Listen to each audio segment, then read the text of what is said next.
Hey guys, on this week's interview, we've got footballer Jack Stobbs. This is probably one of my favourite podcasts to date. We talk about his beginnings, the start of his football career, making his debut against Bolton, to sort of later going out on loan. We talk about the actual football being a business, and then we also talk about how the COVID pandemic's affected the football business, and Jack looking to sort of move on after his time at Sheffield Wednesday. Enjoy. Leave us a comment, rate and subscribe, and let us know what you think. The first thing I was going to ask you was, did you always want to be a footballer? But that's a stupid question because every young boy wants to be a footballer, don't they? Yeah, I think especially from such a young age, I'd probably say 99% of young lads do want to be footballers. And then I think as you get older, you sort to either love it or sort of take an interest away from it. But yeah, even from 18 months old, that was just, running around the living room at my parents' house, just drop kicking a little football, smashing ornaments on fireplaces. And yeah, I think even from such a young age like that, I just knew what you wanted to do. So no, when did you start organised football then? When did you actually get into a team? I was 5 years old. It was literally at the bottom of my street, at my mum and dad's house. They had a local Sunday league team, which it was actually my mum's best friend, her son. We was born 2 days apart. And he joined. He went one Sunday morning just to train, as it was on his estate where his house was. And obviously our mum spoke the day after, and then a week later, we was 5 years old, and then I went, and then just sort of never looked back. And then I saw in one of the articles, you were at Sheffield Wednesday from when you were 6. Yeah, 6 years old I scouted. How'd that come about then? Just playing for that local Sunday team, just as a 6-year-old with bundles of energy, just playing, like I say, just against other local Sunday teams. And then a scout approached my parents after one of the games and said, we'd like him to come down and train with us. And obviously at 6 years old, that's the best thing ever, isn't it? Yeah, I'd only been playing football probably 9 to 12 months, yeah, just obviously a bit of fun with other young lads, and then I was there ever since. So then because it's like you're going to school and you're playing when you're in the academy, is it? So what was that like then? What were you like at school? Were you more interested in the football? What was the balance like? I mean, even from, like I say, 6 years old, as soon as I sort of got a love for football, and even, like I say, at school, it was just football. I can remember a story from being in reception at school, so I'll have been, 4 or 5 years old, and I think it was one of the years when I was 5. It was one of the years when it was the World Cup and when England played Brazil in the quarterfinals. And I'd been the teachers all day at school to make sure we can watch this match. But yeah, even just going through school, I mean, the older I got, the more serious football got, and my only interest was that. It's not that I wasn't interested in school, but I knew my number one goal was to be a footballer, and if that meant sort of, you could say slacking in school, but I knew what I wanted to do, and I knew what I had to do that. So when did you think, because I mean, there's a difference between when you're playing when you're younger and you think, oh, I'm quite good, I'm quite steady. When did you think I could have a career? I could actually make this a career. I could actually do it. I think it's a difficult one because you come across thousands, if not millions, of young lads who can play football, but the fine line between having a career and not quite making it is so thin. And obviously growing up and being in an academy, there's a lot more pressure than there is on a young lad just playing with his mates. So from the age of 6 right up until I started getting into the first team, it was like a constant pressure. You don't feel it as much when you're younger, but sort of in the back of your mind, you know what you're working towards, and it's sort of only time will tell whether you're going to be good enough or not. You can help yourself out by doing the right things and being dedicated, but sometimes it's a balance of dedication and talent. And if you can do both, you've got a very good chance. So I suppose, like, football's, I suppose this we could get into, but there's the other side of football where people don't see. Football's a really cutthroat business, isn't it? It's really, really cutthroat. So, like, I bet you, like, in your academy when you started, like, when you were younger, how many people made it through with you? Like, I suppose you must have seen so many faces, like, coming and going as you were getting older, going up the age groups. This is the thing. So when you first sign your forms to an academy at the age of 8, going into an under-9 age group, the hundreds and hundreds of lads just coming through the system, dropping out, whether you're 10, 12, 14. And actually, by the time of leaving school, I was the only person left that had been there like the whole time. Bloody hell. So, yeah, the amount of lads that even come and train and trial and for a couple of weeks and you never end up seeing them again. It's just scary how sort of it's. I mean, like I say, it's every lad's dream, but the small percentage of lads that are able to do it is scary. So even at that young age, how would you deal with that? Because I'm sure you're viewed as the guy who's been in there for quite a while, and there's loads of guys coming up every other week on trial that want to take your place. How did you view that mentally?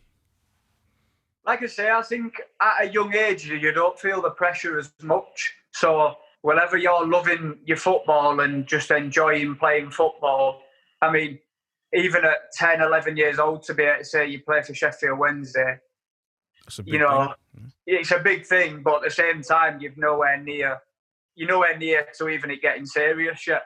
But like I say, at such a young age, it's sort of difficult to feel the pressure, if you know what I mean, because you're enjoying it. Yeah, it's your dream come true, isn't it? Learning. Yeah, you are. You're still learning, and every time you go, you're finding sort of more out about yourself. And the older you get, you sort of realise, right, this is where it's getting important now. And if I want a chance of making it, then I've got to knuckle down. So what was he like then? So we get to the point where you're leaving school and you're about, I think it's 16, you get given scholarships, isn't it? So that's when you go into full-time training. What was that like from going from, I suppose, in academy to a couple of days a week in a game, and then to it's full-time training as a scholar? What was that like? So this again was quite a different scenario for me, because I got offered mine at the age of 15, my scholarship. But at the same time, I was like heavily involved with the under 18s and making like under 23 match day squads at 15. So I only really went to school in my last year for probably 2 days a week, 3 days max, because I was heavily involved with like the older age groups who was in full time. And okay, so you'd had a bit of like a head start. Yeah, sort of. So I knew my scholarship was sort of there. I'd signed it very like early on in the last year before you get offered. So I knew what I was going to do leaving school. And that sort of only pushed me even more to, I don't want this to sound bad, but it does. You sort of know you've got that leaving school. So your school sort of isn't relevant to you anymore. Yeah, because you're thinking about that, aren't you? Yeah. Yeah, your mind's set on being a footballer, and you know you've been given the next chance to achieve that. So my only thing I wanted to do was play football, and I knew that I'd achieved the next step of it. So school was just like, it was just getting through that last year and then leaving. Do you know what I mean? Yeah. So like, you know what? Like, you become a scholar, so you go full time after you left school. I heard I was listening to a podcast I think a couple of weeks ago. I heard Daniel Sturridge say this, and he said when he was at Man City in the academy, he said in his age group there was loads of kids who were actually as good and some better than him, and he said like everyone's good until that age, but then they start to discover a few things. You know, they start to get a bit more well-known or / famous. They start to have some money, and then also they discover women, and then they get distracted. Was that like ever a factor? Do you see any of that around you with like your mates and that? Not really. I think at the age of 16 to 18, like you say, the better players separate themselves to the ones that have got to sort of work really hard to have a chance in succeeding. Because by the time you get to that age, players that have always been bigger, quicker, and like, you know, coming through the age groups, and you might have a lad at 12 years old who's 6'2", and sort of everybody starts to catch up. And but yeah, like I say, it's the best period of my career was around like 16 to 18. Why is that? Because it all happened so quick of leaving school and then just being involved with the first team. I sort of played my best football around that age. And like I made my debut at just turned 17. Was in like match day squads at 16 years old. So for me personally, at that age to be doing that, I'd only just left school. It was sort of like the most exciting time. Oh, okay. So you were really ahead of the curve, weren't you then? If you're making like first team squads and that. Okay. What was it like? How old were you when you first trained with the first team? I was 14, 15. 14? I think, about 14, 15 maximum. Yeah, I could have even been 14. I was young because I can remember thinking, what am I doing here? What was that like then? How'd you get that up at 14? Just tough, just a completely different environment, because I'd sort of always been ahead of my age and found it not easy, but not hard. I knew, not hard. I knew that I was more than good enough to play, and then you get chucked in with the big lads. And I remember one player in particular, we'd been training like 2 minutes and he just absolutely nailed me. And I was sort of like, we're getting up off floor, and he just said, "Oh, welcome to the big boys game." And I thought, obviously as a young kid, you've been given that opportunity. You can't like shy away from it and look soft. So you just got to get on with it. But, you know, still at the time I was only 14, 15. So what was the difference? So like you started at like with the scholars where you're like one of the better players, and then you're being involved in first team squads. What was the difference in the standard? Like what's the difference between playing like under 21s, under 23s? Because I think at the time they were still in the championship, weren't they? Yeah. So what was the level and standard? Like what was the difference?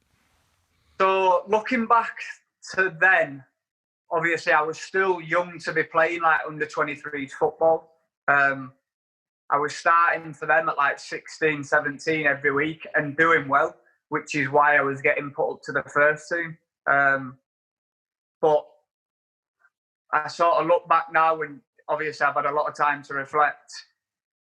I just think the under 23 system is nowhere near what a first team level is. And I think it kills quite a lot of players. What do you mean by that? Just it's men against boys, because you're only allowed 3 overage players playing in an under 23 system, you know, in a game.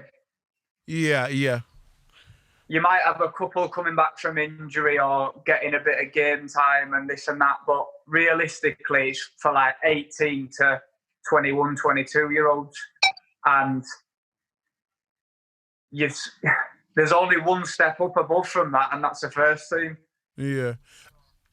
You need to be ready for when called upon, but I just don't think it does enough to prepare you for what's to come. Actually, my best mate, he said the exact same to me. This is like 5-6 years ago. He went from playing Conference North, I think he was about 18, 19 at the time. He got to a League One club and he said, like, because they put him in like under 21s, and he said the difference is like ridiculous. Like it's and he said to me he would much rather go down a couple of divisions, go on loan, like even in non-league and stuff like that, to get and play like against men rather than going back to playing like underage. Because if you don't, you'll just sort of rot and you'll just become stagnant. You'll find yourself. I mean, don't get me wrong, nowadays you go to big clubs and there's lads who've never played a first team game that are earning tens of thousands of pounds a week, but you probably put them in a first team game and they'll think, Jesus, like. I suppose that's the trap for like young lads at big clubs, aren't they? Because they'll be on some money, they'll get comfortable, and then they haven't actually gone out and got the experience then, haven't they? Looking back now, if I could say to any sort of young footballer with a chance, just go out and play games. I think a lot of things with lads these days is they don't want to be known as going to play 3 or 4 leagues down, and you know, because they do come from big clubs and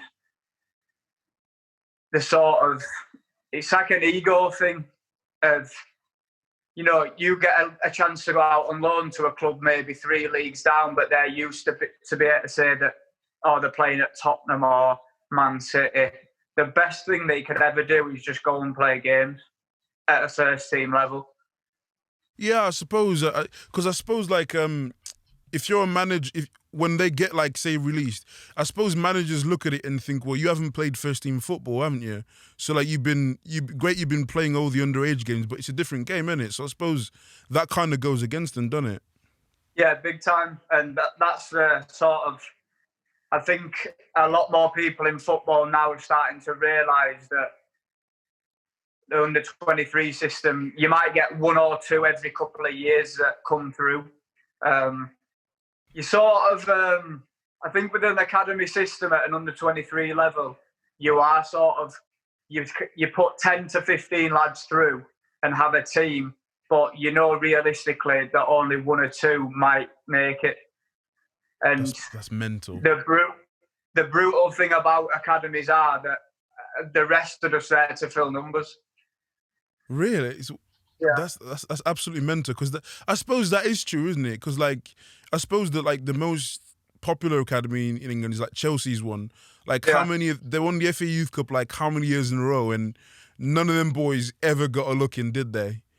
They all just ended up getting shipped out. So that's mental. You passed over it then earlier. You made your debut. I think it was Bolton. Against Bolton, yeah. How old were you then? I just turned 17. Okay, tell me. So what was that like then? When did you get told you're gonna be? Well, first off, you were already making match day squads. When did you get told? Okay, you might get on. So I'd been on the bench. My first ever time I'd been on the bench was away at Millwall, which was an experience. Probably the most intimidating ground you could ever visit. Yeah. Seeing your old lad, you just think, wow. But yeah, my debut, like I said, I'd been in a few squads, been left out to sit in the stands, and then I'd been on the bench a few times. But I remember being named on the bench. It was the last home game of the season. And just before we was going out, we'd been to warm up, we would come back in, and then I was on the bench. So I was going out to take my place on the bench, and the manager said to me, he said, be ready to come on, which he'd not said to me before. So I thought, well, today, it must be today. And unfortunately, I think the lads were 3-0 down within about 20 minutes, 25 minutes. So sort of as a young player, you're thinking, well, the pressure's sort of off because you're 3-0 down or 2-0, whatever it was. I think we lost the game 3-1. But yeah, you're getting beat. It's the last home game of the season. There's nothing to play for, so just go out and enjoy yourself. But to be perfectly honest, I cannot remember a thing about it. Really? Yeah, don't get me wrong, certain bits, but the game in general, no, it just went so quick.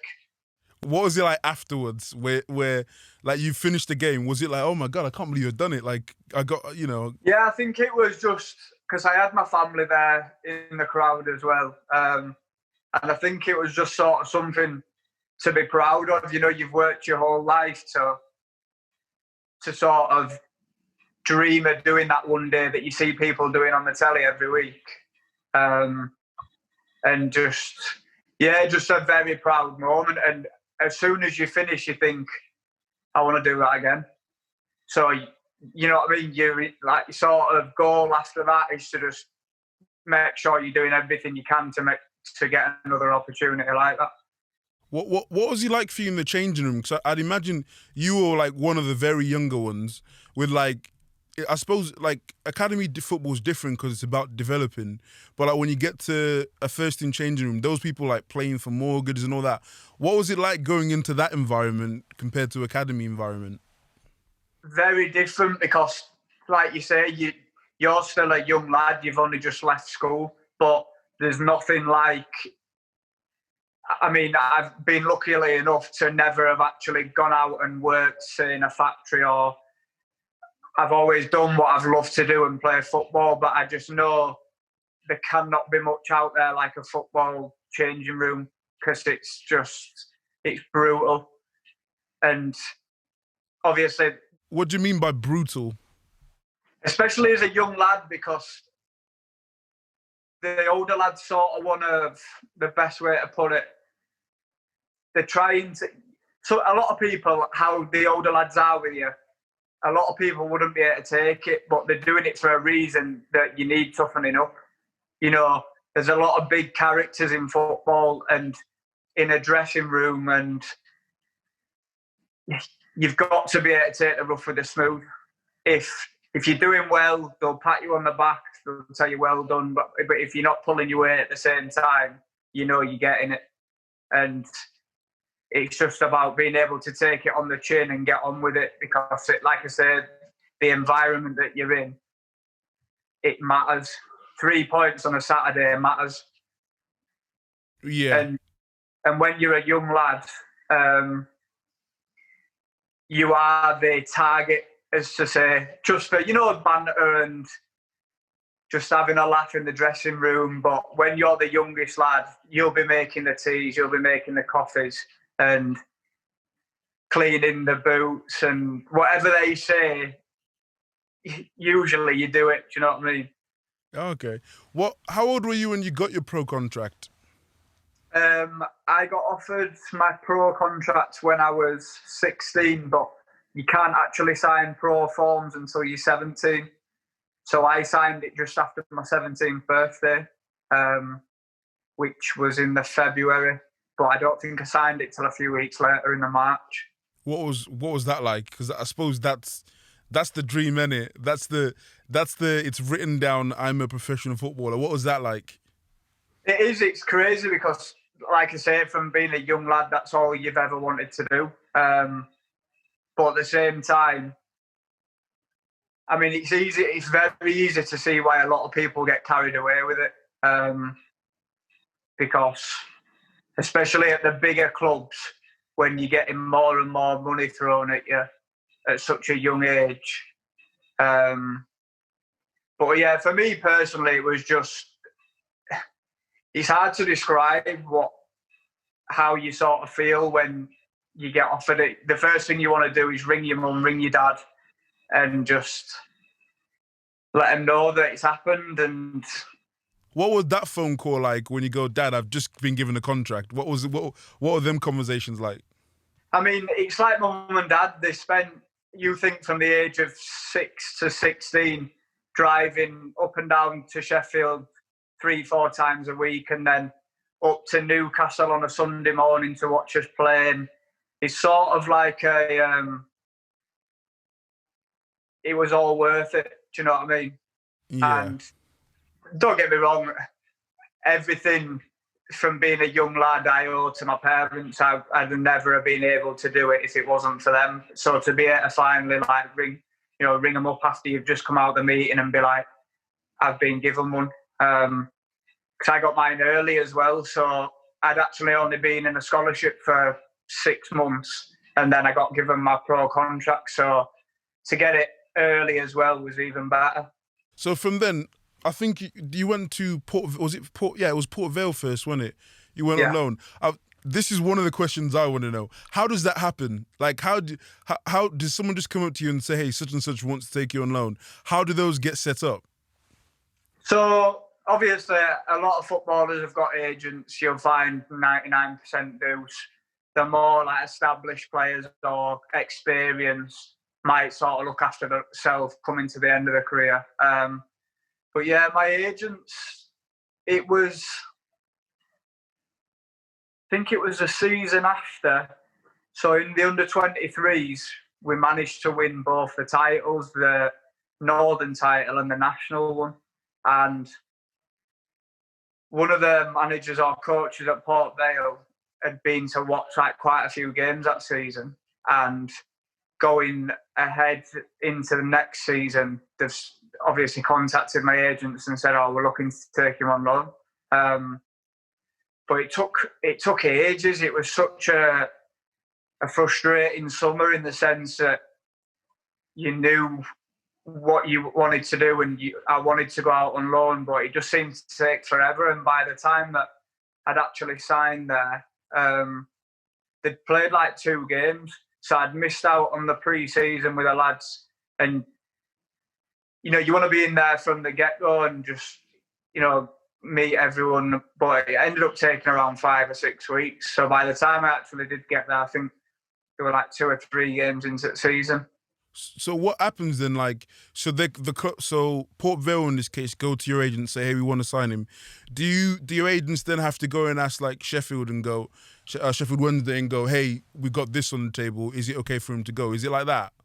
Yeah. So obviously, if a club's interested, they might even ring your own club or your agents and obviously discuss how we want to take him, and then just go from there really. And everything else sort of, if you agree to it, everything else sort of comes afterwards. But yeah, it can be as easy or as hard as people make it.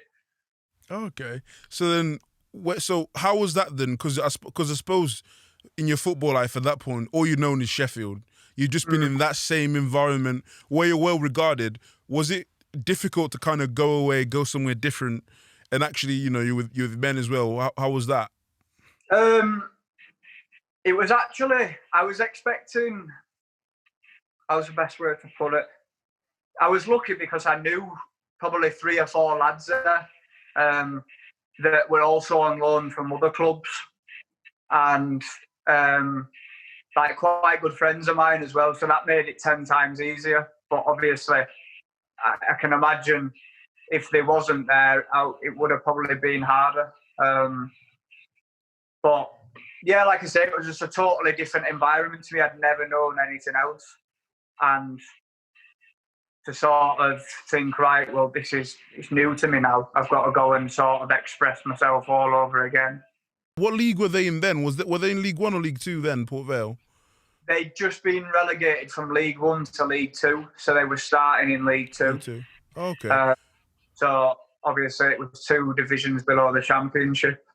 But yeah.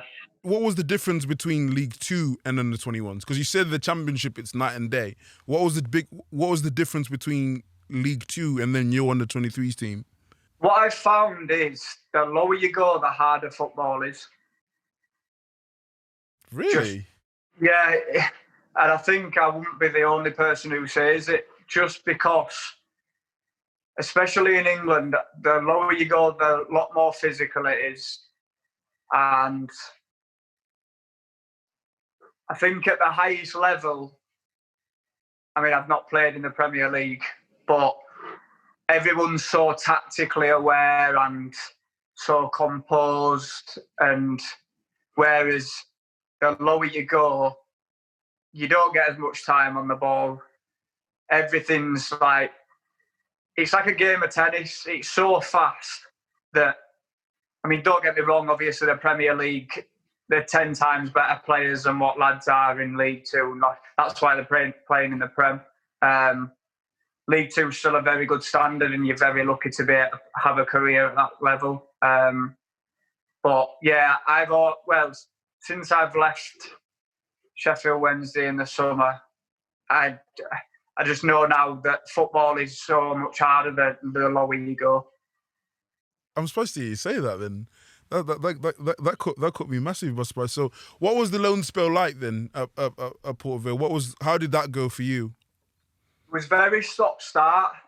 So the rules are that you're allowed 5 loan players in the squad, or a match day squad, should I say. And that season, Port Vale signed 8 lads on loan. So it was very stop-start for a lot of the lads, to be honest, because every match day, 3 were missing out. So you might play a game or play a couple of games and then you wouldn't play. And yeah, it was sort of a wake-up call to me. I think I was only 19 at the time, 19, 20. And obviously, I went there with confidence, expecting to play every week, and it didn't quite work out like that. Just sort of, like I say, it's a step from 23s, smashing that every week and thinking that I'm doing well, to going into a first team in a League Two side where it's not easy. You know, the jump, even from that. I mean, I don't know if you watch much of the football lately in the FA Cup, where sides have had to field younger teams, and yeah, they've just heavily struggled. It's because it's different, isn't it? It's like them lot, like I saw. I think it was Derby County's young kids against Chorley. It was a different game. Like it really was men against boys, wasn't it? Yeah, that's all, and that's what it is.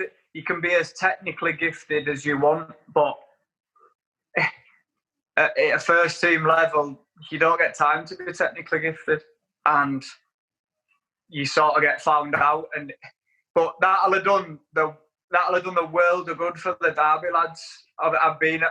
We once played when I was at Sheffield Wednesday. I think again I must have been 19, 20 years old, and we played Wigan's first team in a friendly in summer. I think we got beat 7-0, and just the difference in like everything really. You can't put it down to a certain number of things. It was just, we couldn't get near them, and we were a bunch of young lads still learning, and it was one of the biggest wake-up calls I ever had. Okay, how long was the loan for? Was it a full season? So originally, yeah, it was a season-long loan, but so the gaffer who brought me in ended up getting sacked after maybe half a dozen, 10 games, and then a new manager came in, and I had a recall option in January, so I decided to go back to Wednesday. So I just did that. I think I only ended up playing about 10 games. Okay, so what was it like? What was it like then when you go back? Because I think that's when you got given an extension when you gone back to Sheffield, didn't you? So this was the strange thing about it. Obviously, I'd felt like the loan wasn't successful because I'd not played as much as I'd liked and not really gone there to do what I wanted to do. But I chose to stay at Sheffield Wednesday when I got back because a new manager had come in. So the first game back for the under-23s were against Sheffield United, and it was one of the best games I've ever had. And the new manager was watching, and I got given, I think it was 2.5, 3 years, a new contract straight after the game. Really? But from obviously, like I say, from going from not feeling like I'd done well on my loan and it had not gone well, within a matter of 2 weeks, again, my career had just totally changed because I'd been given a new contract of 3 years, I think it was. So, is that difficult then? Because like, one manager could not be having you at all as a player, and then another one comes in later on. Is that difficult? What's that like when a manager gets sacked? Like the guy that gave you the contract, when he got sacked, what was that like? So, football is a game of opinions. One person could love you, another one could absolutely hate you. And that's just how it is. You've got to take it with a pinch of salt. Just because one doesn't like you doesn't mean you're not good enough. And you sort of can't stress how important that is to a lot of young players. So obviously when I left Port Vale and went back to Sheffield Wednesday, they'd just appointed the new manager. And luckily for me, the first time he ever saw me, I'd had one of the best games of my life. Don't get me wrong, I'd gone back into an under-23s game. But I think because of the occasion and no matter what age group it is, you like to beat your rivals.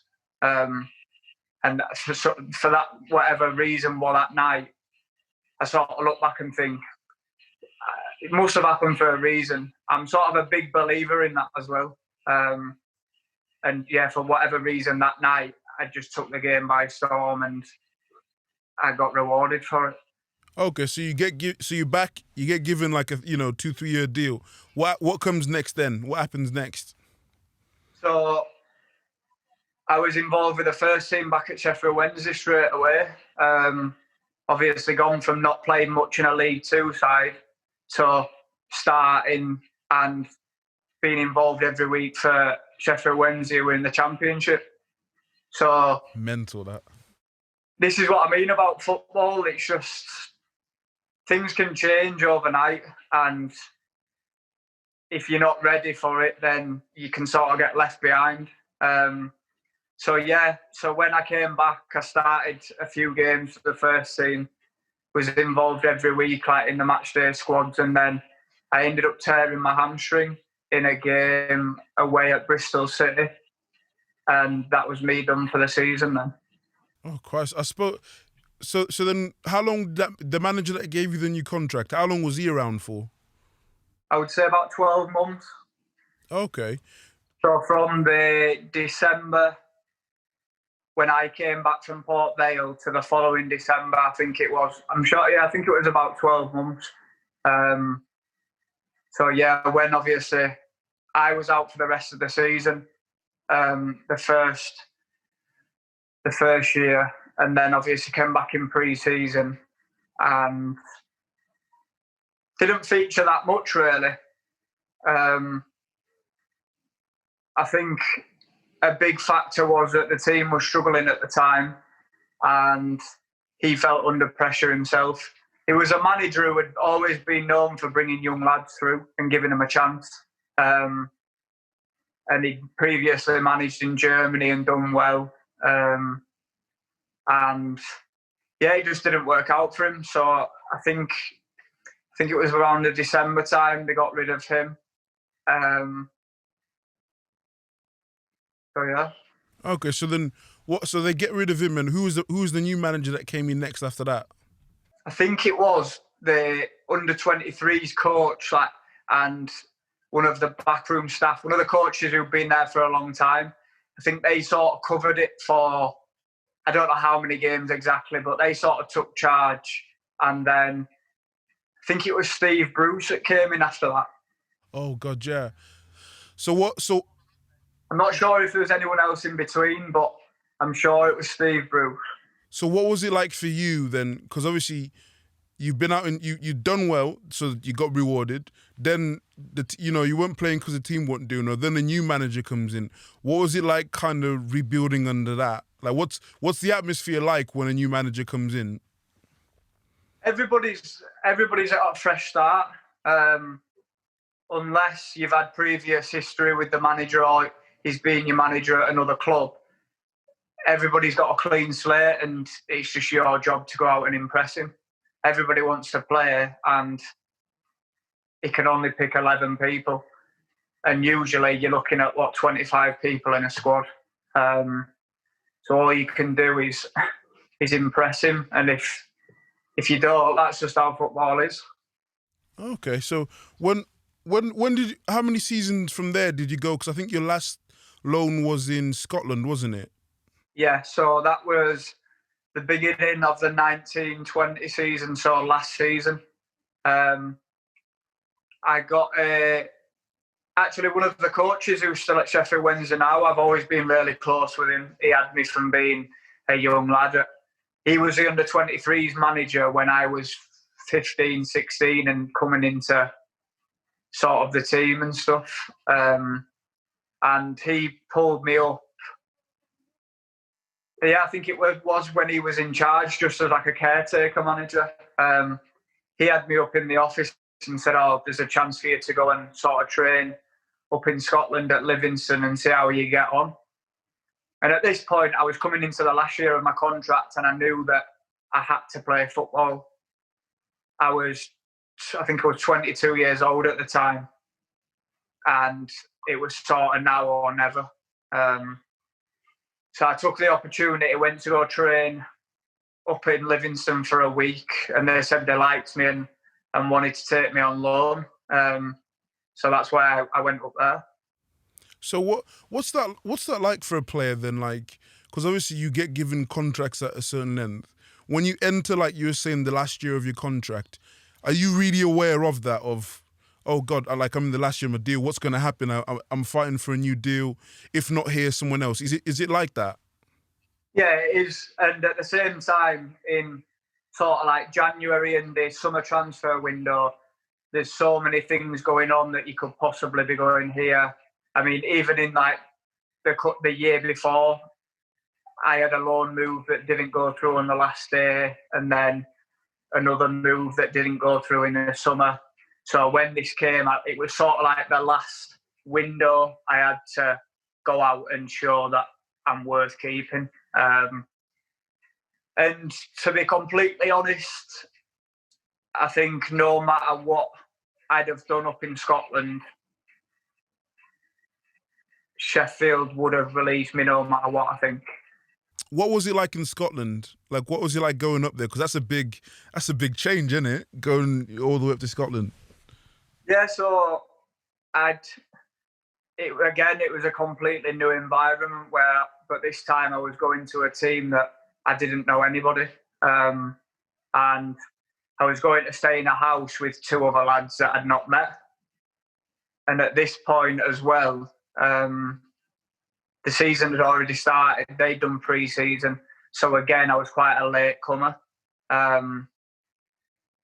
So yeah, just a completely new environment, miles away from home. I remember driving up there the first time I went, and it took like just short of 5 hours. And I'm thinking, you're not half an hour away from home here. And Livingston, I don't know if you've ever been, I doubt it, but there's nothing there. It's just very, very quiet place with one shopping outlet, and that's it. So in a way, there was no distractions. It was good because you got up in the morning, you went to play football, and you came home. Unless you went to Edinburgh or Glasgow, which was sort of either side of Livingston. There was no distractions, but it also could get sort of very lonely. Yeah. What was the football like then? How did you do football-wise? And did you enjoy it? Was it different? Obviously, if you're a big football fan, you'll hear a lot of people they've got their views on Scottish football and Celtic and Rangers, that's the only two. But it is not given the credit it deserves. It's such a tough, fast league and there's some very, very good footballers up there. I mean, Livingston again this year. I think they got up to 14 games unbeaten now. Just getting results every week, no matter what. Got to the Scottish Cup final, and at the time, Livingston were probably the smallest club in the league. I'll be honest, I'd not heard much about them, and because they'd always been quite a lower league club, and they'd gone on a rise and got to the Premiership, managed to survive, and I think they finished 5th last season. And again this year, like I just said, they're just blowing teams away.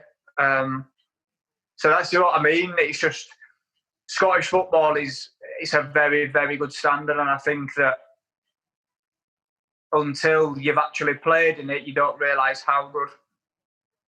Okay. So you mentioned there before we got to your move to Scotland, you said you thought no matter what you did on loan, Sheffield Wednesday were going to let you go. Why was that? I think it had just ran its course. I think because I'd been there for so long, and don't get me wrong, I had played some games, but nowhere near what I should have done between making my debut and the last time I was there. I'd not played nowhere near as many games as what I should have done. And a lot of people say, "Oh, well, you're still a young lad." But by the time I'd left, I wasn't. I was 23 when I left, and you should be playing every week at 23. My personal opinion, anyway. Yeah, you should. Yeah, I suppose that's that. And then COVID hit. I think it hit when you were up at Livingston, was it? No, so I came back from Scotland in December. My loan was ending at the end of December, but I needed an operation, so I went back to Sheffield, which is obviously I ended up staying at Sheffield in January because again a new manager had come in. So I thought, well, it's my last chance.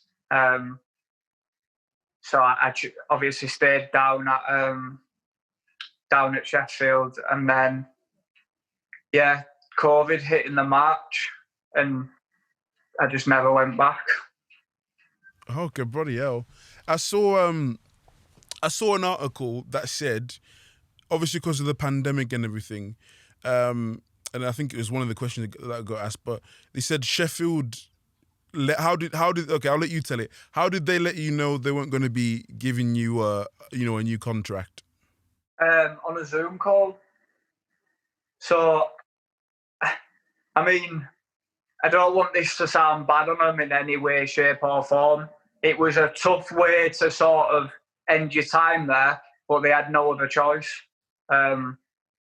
because of the pandemic and stuff, and obviously not being allowed at the training ground. Football was completely stopped all around the world, and time was ticking, and they had to make a decision. Obviously, they knew what the decision was going to be, but in regards to letting me know, the only way they could do it was over a Zoom call. But when you've been at a club for such a long time, it's sort of difficult to take because you don't even get a chance to say bye to anybody. You know what I mean? Yeah, I suppose that must have been. I mean, obviously circumstances, but that must have been that must have been quite difficult. Yeah, it was like obviously when I got the news and certain coaches were ringing me, and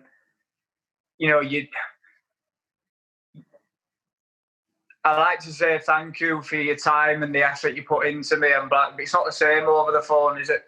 Yeah, you'd rather have a conversation, wouldn't you? When people have put a lot of time and effort into developing you as a player and a person, to not even be able to see it face to face and be able to thank them for it. I think that was the toughest part about it, yeah. And just obviously 17 years is a long time to be at one club, and to not be able to say bye to all the staff apart from a phone call, it was tough. Okay, so after how does it work? So when you leave a big club, do they help you look for another club, like or is it just okay? You're not here anymore. You're not our responsibility. How does that work? I think a lot of clubs are different. I don't think you ever really know what a club will do for you. Again, football is difficult because you could think that they might not be doing much for you because nothing's happening, but you might have coaches at the club ringing hundreds of clubs saying, will you take this lad, will you take this lad? You never really know until something comes off and you don't know how hard somebody is trying. You would like to think after all that time that they would be helping you out, but it's not always the case. Okay, so what I know because I've got a few friends in football, and they were saying, especially lower, like non-league, like conference and all that stuff. Loads of them were saying it's really hard to find a club because of the situation, because no one knows when fans are going to be allowed back in, if football's going to carry on, start again. What's it been like trying to find a club since obviously you were let go? It's been the hardest year of my life. just for, like I say, it's the first time I'd ever been released, and the timing of it couldn't have been any worse, because there's lads out there that have played 200 more games than I have and are struggling to get a club. So you sort of look at it and think, what chance have I got? Do you know what I mean? And football's completely changed in the fact that, don't get me wrong, it's not about money, but there's not much to offer anymore. And like you say, without fans and clubs haven't got what they want to be able to do, which is give people an opportunity. They haven't got the funds to do that anymore. And obviously, the lower and lower you go, the harder and harder it is. So when you're coming from a championship club and getting released, to then go and try and find something lower down, bearing in mind the wage cuts got brought in as well. In Leagues 1 and League 2, a salary cap came into place. So you look at it from the year before, certain clubs might have had lads on running contracts running into this season that are far too big for what they can afford. But if them lads don't want to move, then it sort of, it doesn't give them much choice to go and get other people, because they might not have much of a budget left. I think that's the side of football people don't see, like the business side, like all that side, because everyone just thinks, oh, footballers, everyone makes just a ton of money, but they don't look at it, that side of it, how it is, how it is cutthroat, how, like you're saying, the wage cuts and all that. And I'm sure as you go lower and lower and lower, it's more, that side of it's more difficult. As football's totally changed this year. I mean, don't get me wrong, the Premier League, Championship, and even certain lads in Leagues 1 and 2, they do earn very good money, but it's not all Ferraris and 7-bed mansions. There's probably lads out there that could go play in National League or National League North part-time and go and work and earn more money than what a lad in League 2 does. But at the end of the day, you want to be getting up every morning and going and playing football. Yeah, absolutely.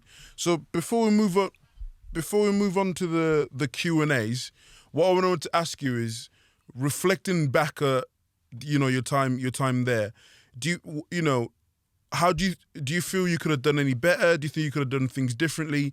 And then what your plans going forward? This is a difficult one, because I find myself in the situation I am even 7-8 months now without a club. So there probably is stuff that I could have changed and could have done better, but I also like to tell myself that you're here for a reason, and whatever that reason may be will tell eventually. So my time at Sheffield, I wouldn't really change anything, because I sort of lived my dream of what I wanted since I was a little boy. Things didn't work out in the end, but that's life, and whatever's coming next, I know that in the time I've had off, I'll have worked hard for, and that I do deserve it. So for me, next is finding a club again and kicking on and, making a career for myself. Okay. How's it been training on your own? Because I suppose you've gone from having a professional environment. Has it been hard keeping fit? Yeah, it's tough. It's not only the mental side of things of getting up and going and doing it. It's you sort of lose your social skills, because you're going into an environment every day where there's 20 lads in a dressing room and it's non-stop laughter, and you're constantly socialising, having a laugh and just talking, and then you go from that to every day going and training by yourself. You're in a lockdown, you're not really speaking to anybody. So not only getting up and going and actually doing it and finding the drive to do it, it's I found myself in certain situations, sort of when you could socialise again, not really knowing what to say. Honestly, you just, because you've always been used to that environment, and then you go to being on your own for so long, it's like, it's just a totally different world. Bloody hell, I can't imagine. I honestly can't. Now, I should say as well, because we're going to go into the Q&A's part now, I think we've had quite a lot of questions up for you, so we'll get it started. The very first one, who inspired you to start playing football? Like, who was your first hero?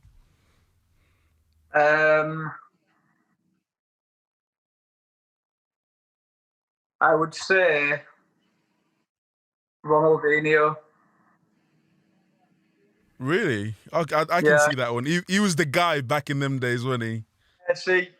So Cristiano Ronaldo is my favourite player, but the one I enjoyed watching even as being as very young was Ronaldinho, just for what he did on the pitch. I still don't think there's anybody like it. Yeah, he was. I'd probably he was my favorite back then. Yeah. Like around like the World Cup, around like 2006, around them times, he was like the guy. Second one, what were you most surprised about the way the clubs handle release players? It's tough, and if you're not ready for what's to come, it can destroy you.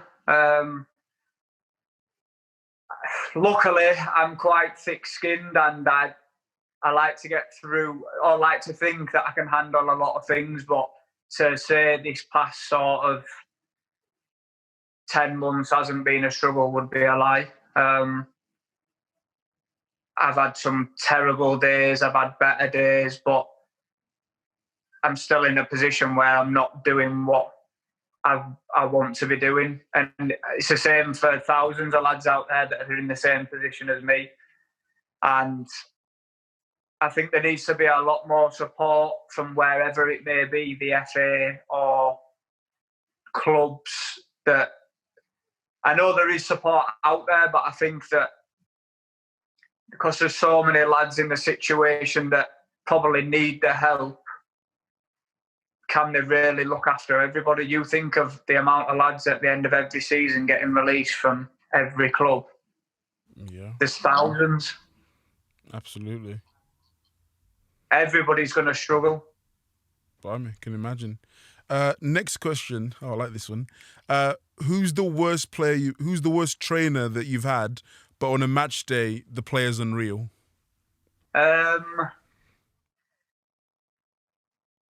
That's a difficult one. I'd probably say, in fact, no. I don't really think I've ever had I've trained with a terrible trainer. You get lads that don't put as much effort in training, but the only one I can really think of, can you remember Royston Drenthe, who was at Real Madrid? Oh my God, yeah, the one with dreadlocks. We signed him at Sheffield Wednesday. I was only a young lad, probably first coming through at 16, 17, and we signed him. And he wouldn't really do much off the ball in training, but when he got on it, he was not getting him off. And just even one particular thing he'd do on a match day, that's all everybody would talk about. Just the talent, and yeah, he was just ridiculous. You can see why he played at Real Madrid.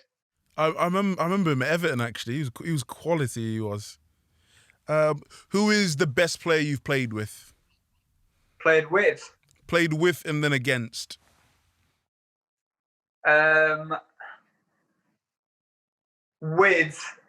didn't play in a match with him, but we signed Ross Barkley on loan at Sheffield Wednesday when I was younger, and I did train with him on a couple of occasions. He was very, very good, and he was only probably 19 at the time. And The best player I've played against would maybe Lukaku in a friendly. Okay. Played against Everton in a pre-season friendly, and Lukaku had just come back from the World Cup, so he was getting some minutes in, and yeah, he was. It was tough for the young lads trying to handle him. Oh Christ, I can imagine he's a beast. Would you ever consider playing abroad? Yeah, 100%. I've had discussions this summer about opportunities and going and playing abroad, but nothing really came of it. But yeah, it's something that I'd definitely look at. Okay, and very, very last question. Is football more cutthroat than people know it to be, like the public? So like, I think with that one would be like, your average fans just think a footballer's life is the best life ever because, you know, from the outside looking in, you're getting paid to live your dream. Is it more like cutthroat than your average person would think to know? It's the best job in the world when things are going right. But if they're not, it can be horrible. There's only one way to describe it. Because it's all, what's the best way to put it? It's all there's no escape from it. It's a constant 24/7 battle of being a role model, going and doing it for yourself, your eating habits and your lifestyle. Don't get me wrong, I've never been on hundreds of thousands of pounds a week, so I couldn't speak for them. But I can guarantee that although it helps, they still live a life where you're judged on absolutely everything you do. And that more and more so at that level where they're in the public eye every second of every day. And you only have to go on Twitter after a live game on Sky Sports, and if somebody's had a bad game, there's just thousands of tweets. Oh God. And if you're talking about cutthroat in that sense, that there's no escape from what you do, then yeah, it's tough. Don't get me wrong, like I say, it's the best life ever when it's going well, but if it's not, it's difficult. Oh, okay, perfect. So, if in case anyone wanted to sort of look you up, where could they find you on socials? Jack_Stobbs on Instagram, Jack7 on Twitter, and that's all I have. Okay, perfect. Cheers for coming on, mate. I was actually really excited. I was going through checking on my topics. Cheers for coming on, and hopefully we'll be having you on like soon just to see, you know, what's happened, what club you ended back at, and, you know, hopefully everything sort of gets back on track. Yeah, no, not a problem. Thanks for having me on. I've enjoyed it. Perfect. Cheers, my man. Take care. Cheers, mate.